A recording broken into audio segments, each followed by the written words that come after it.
my name is Rob, and today I'm going to try and make bread and butter pudding with sourdough bread. Welcome to Rob's Randoms. On this channel I make weekly videos about absolutely anything. It could be a hotel review, or an art project, or a food recipe, and that's what today is. So yes, I got a Tesco's sourdough. It was a special flavour that had fig and apricot and things in the other day. It was really nice, but I couldn't eat all of it, and so I've still got about half of that loaf left. And rather than throw it out, I figured, what if I made bread and butter pudding with it? Would that work? Now, I looked it up, and yes, apparently that is a thing people do, but I'm interested, so I figured I would try it. So I started researching different recipes for bread and butter pudding, and it seems that there are lots of different ways of doing it. Some of them even suggest not using stale bread, which I figured was like the reason that this exists, is to use up stale bread. But some of them say, no, only use fresh bread, which is weird. But it's all about making a custard, and some of them say that you have to make a hot custard. Some of them just have you mix all the stuff together. I don't know. I'm sure that you've all got different ways of doing it. Let me know in the comments how I'm doing it different from you. But today I am following a recipe from BBC Food. I will be a link in the description so you can get all of the actual quantities and stuff, but I may be making a few adjustments anyway, so let's get started. This is the amount of bread that I have got left, and I'm going to use all of it, but I think to start with I'm going to try trimming off some of the crust, because the inside of this sourdough is really soft and squishy and lovely, but the outside I'm worried is going to be a bit too tough to put into this bread and butter pudding. So I'm going to start by just trimming a bit off.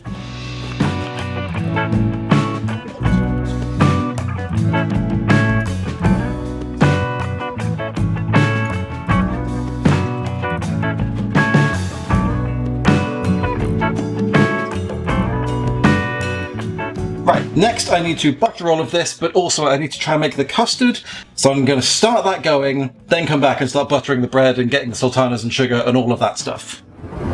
The cream and milk are on, just heating slowly, so I'm going to try and work quickly so that I can have all of this kind of done as soon as that is ready. So now I need to butter all of this.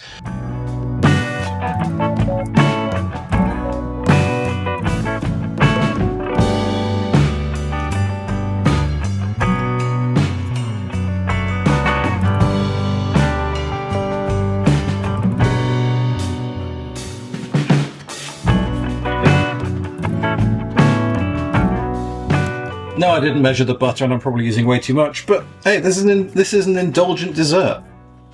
Let's add more butter. As I went, though, I was also supposed to be putting sultanas in there, so I'm going to have to rearrange as I do that. But this is the first deviation from the recipe, because I'm using flame raisins, a slightly different thing, they're bigger, and I'm convinced they've got a nicer taste.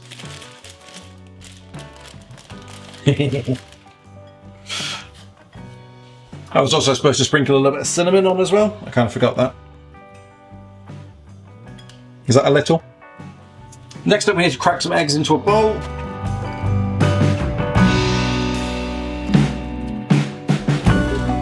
So in with the eggs goes 3/4 of the sugar.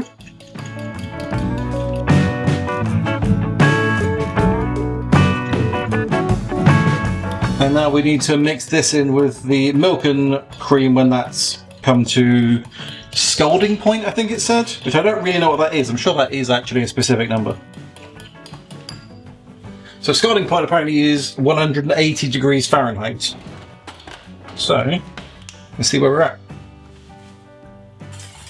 So this is the thing you have to worry about, isn't it? Because this is where I could just scramble the eggs, and I don't want to do that. So I think what I'm supposed to do is put some of the milk in at a time so that it gets used to it and it doesn't scramble. Is that the thing?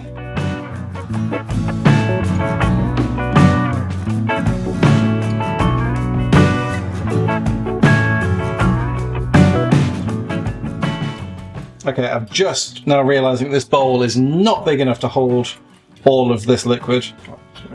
Put all that back in there, whisk all that together. And then all of this covers all of that.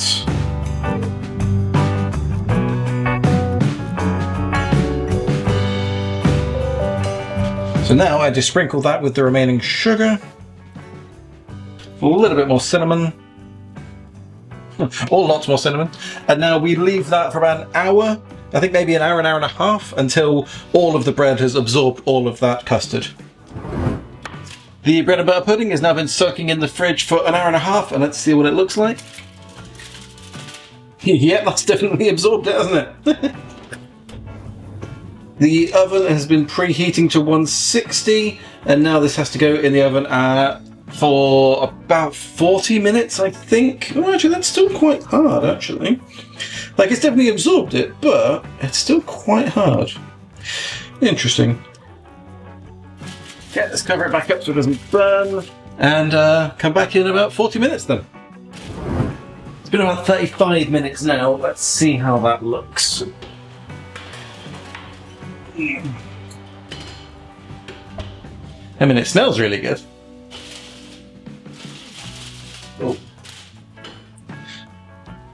Oh yeah, that is not done. That needs a lot more time, but also it could do with browning. So let's put it back in for another 10 minutes? 15 minutes? It's really nowhere near done, is it? Been another 10, 15 minutes, and now it's looking better. Definitely think so. There's still a lot of liquid there. There's a lot of liquid there still.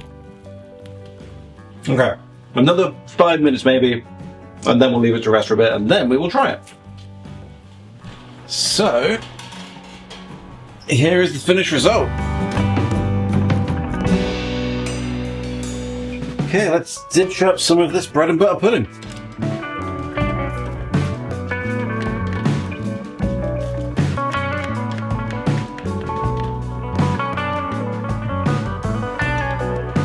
It smells really good. The custard is very set. I'm thinking maybe that's because I cooked it for too long.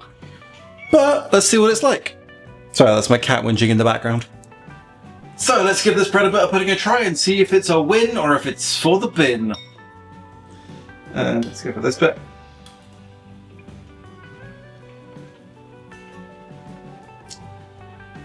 I mean, it's delicious, but that's because it's bread and butter pudding. I'm not convinced the bread is actually making that much of a difference to the taste.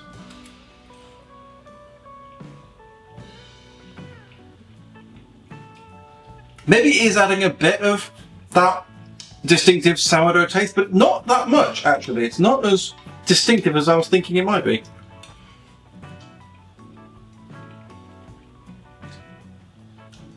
Although some bits actually are. The bits that have been properly soaked have got a much nicer taste than this one that was like at the top, and so it hasn't been fully soaked properly, but this bit, that was really good.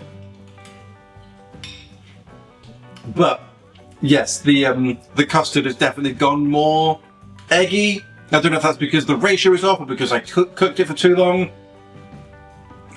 Definitely there are things about this that I could improve upon, but for what it is, and basically for something that is just using up old bread, I still think this is pretty good.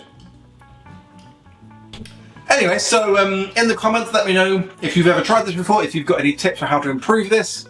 Thank you so much for watching. My name is Rob. Click like and subscribe, and I will see you in another random video next week.